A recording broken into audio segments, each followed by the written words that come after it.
Good afternoon. We just want to give you a little bit of background on the scope of the studies, the objective of the studies, so there's some context to understand what these studies represent. So the Pebble Project Environmental Baseline document is what we're reviewing here, and it's an extensive scientific document that represents the first 5 years of the Pebble environmental studies. These early studies will inform the affected environment section of the NEPA EIS process. The studies will also guide preliminary project design decisions. For example, sensitive areas are identified by these studies and they're factored into facility siting when we're looking at mine design, so we can try to avoid them to the extent possible. Streamflow data is collected in studies, and that's factored into water balance models, which will inform water management strategies. So all these early studies help inform the design, and they also inform additional studies that will support more baseline monitoring and final engineering once a project design has been determined. However, it's important to remember that the EBD's purpose and objectives, as well as its context, in relation to the full set of data that will be collected. The objective of the EBD is to characterize the existing regional environment prior to any disturbance from construction or operation of a mining project associated with the Pebble deposit. The EBD data set represents studies conducted from 2004 through 2008, with a few sections updated through 2010. The Pebble Environmental Study Program continues to evolve, and we look forward to your recommendations and suggestions for our consideration in future study development. As you review and discuss these data, we request that you keep the following points in mind. 1, a variety of methods and studies have been included, each with their strengths and their limitations, and this variety provides a wide spectrum of knowledge and perspectives. 2, the environmental study program is not a static program. A number of the studies in the EBD continued beyond the 5 years that are covered in the EBD in these panels. Some new studies have also been added. Since then, some have been continued, and the program will continue to evolve with new and modified studies over time. 3, the studies are set up to provide data representative of typical environments in the study area. The sampling site locations do not represent the location of any facilities or proximity to any facilities other than the Pebble deposit itself. We don't know where the facilities will be located yet, so it's difficult to do that. The sampling stations and methods within these EBD studies are not set up to establish reference sites for future monitoring. Until PLP has settled on a project design, it is not meaningful to set up monitoring sites or reference sites. This is another point I think is important to really understand, that we're considering a wide variety of project concept. Our mine concept studies are a dynamic evolution of project concepts. We do not have a small set of fully defined options that would be suitable for use in setting locations of future monitoring stations. Once a project design has been determined, studies will be designed to provide data for comparative analyses that will demonstrate temporal and spatial changes. These studies will be based on indicator species and parameters that are best suited for determining local cause and effect factors. Future comparative studies will use a defined set of methodologies particularly suited to that express purpose, and as appropriate will incorporate statistical power analyses to evaluate adequate sample sizes. So all that said, we do have a lot of really good data here in the EBD, and we do expect that much of the data collected during these early studies will ultimately be used as is, or more often combined with the ongoing data that we're collecting for use in permit applications, monitoring, and reference site studies.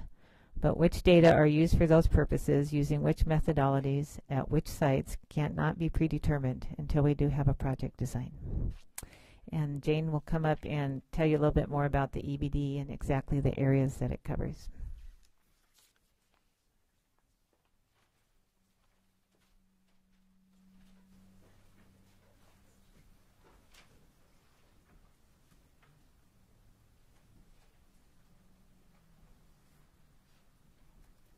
Can we get the... There you go, Jane. Good afternoon. So what I'd like to do here is take about 10 or 15 minutes and introduce everyone here to the environmental baseline document and the studies themselves to give you all a feel for what that is and what we've done during the years of 2004 to 2008. First thing I want to do is get you oriented to where this project is in Alaska. And so this map shows the deposit right here. So we're just north of Lake Iliamna. This is about 30 miles here, straight north from the lake. And a few other things I'd like to point out is the streams in the area. And I know we've talked about the physical and biological environment, and today's more social and human, but these things are all related. And so I'd like to get an understanding there across about these things. So this is the North Fork Koktuli River right here that's coming down to the Koktuli River, which then joins the Nushagak onto the Mulchatna down to Bristol Bay. So that's the connection there to Bristol Bay. Another tributary is the South Fork Koktuli, and that comes out of the southern area of the deposit and then flows west, comes back up to the Koktuli and on down to Bristol Bay. Another stream that's not shown is just to the east of the deposit is the Upper Telerik. It goes east a mile or so, and then it continues south, and then it drains into Lake Iliamna itself. And that goes on to the Kwijak, which I'm showing right here, onto Bristol Bay. So basically, those are the connections of the study area that we've been doing over the years to the Bristol Bay area. There's each one of those different stream systems are well over 100 river miles from the deposit itself.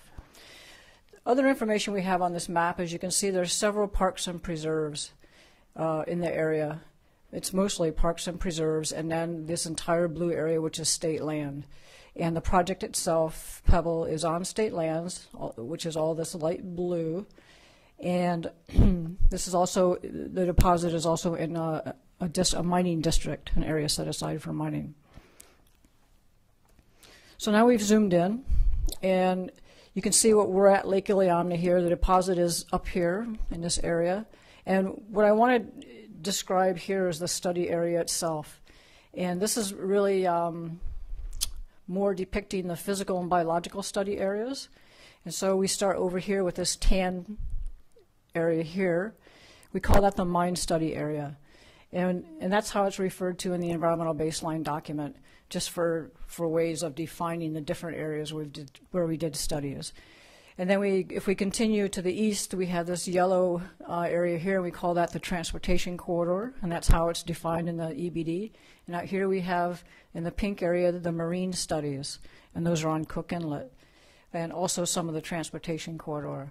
And so the studies are very large. They cover a very large area. And there's another study that this blue area here is indicating, and that's what the Lake Iliamna study. That study is in the environmental baseline document as an appendix because it covers all kinds of different aspects of the lake. And so it didn't fit anywhere else in our organization of the document, so it's actually an appendix in the EBD itself. But there's a whole study on Lake Iliamna in terms of sediment, water, and flora and fauna. So these are the study areas related to mostly physical and biological. When we get to social and even wildlife, those cover much broader areas and get into the communities and things like that, and I'll talk about that a bit more in a few minutes. But part of the reason why the studies take as long as they do and cost as much as they do is simply because of the sheer size of the area that we're studying. The objectives, Charlotte explained the objectives, and they're given again here. What we want to do is characterize and understand the existing environment around the Pebble deposit. It does provide input for mine planning and also is a component of the characterization for the National Environmental Policy Act Environmental Impact Statement. And that aspect of a project takes place when permitting gets started. And we haven't gotten started on permitting yet on this project, but when we do, this body of information will be included in those reviews. Okay, the 2004 to 2008 EBD studies, the document has 53 chapters. So There's one thing I didn't mention, I want to go back here real quick, is there's also a drainage organization to our environmental baseline document. So in the document, we have our chapters organized by the Bristol Bay drainage, which goes out to the end of the transportation corridor along this boundary here. So basically what that is that all the streams in these two colored areas flow to Bristol Bay. So the first 20, well, Chapter 1 is the introduction. Chapters 22 through 20, or Chapter 2 through 27 are the Bristol Bay drainage chapters. And then we have all of the work presented for Cook Inlet drainage is chapters 28 through 56. So that's the way the document's organized. And so the Cook Inlet drainage is over here, and all of these streams flow into the Cook Inlet area. So I've just explained that here, so that's, I think I covered that there. The studies themselves, there's been some questions and issues around interest in having all of the data or some of the data in the native files such as Excel and things like that, so that the data can be evaluated that way more easily. And so we'd like to give a little comment about why we put it into a locked PDF file. And the reason we did that is because it's a way to protect the data. It's easy to inadvertently corrupt data in Excel or Microsoft Access if you're not careful. It might be start cutting and pasting and things like that. And if you're not real careful, you might inadvertently change some of the information. And so this is a way to prevent that. And we do this internally as well on the project, as we're very careful about how we distribute data among ourselves so that we don't lose the integrity of that original data set. So we protect our databases. And this is all to keep the integrity of the data. The EBD itself, the environmental baseline studies, address three broad areas. They address studies in the physical environment, in the biological environment, and in the human environment. For the physical environment, we're covering things such as climate, geochemistry, surface water hydrology, water quality, trace elements. So these are the real, chemistry and hydrology and physical type areas. When we talk about trace elements on this project, we're referring to the chemical characteristics or composition, I should say, of sediments, soils, fish tissues, plant tissues, and marine tissues. And so it's really, really confined to those topics there. And there's a whole chapter in the environmental baseline document that is titled Trace Elements that presents all the results of the analysis of those tissues and soils and sediments. For the biological environment, there we're looking at wildlife, wetlands, vegetation, fish, aquatic invertebrates, and threatened and endangered species. And we covered quite a bit of that this week. For the human environment, that's more where we're going into now in these sessions. And these covered areas that are involved with land use, transportation, socioeconomics, visual resources, power, recreation, cultural resources, and subsistence.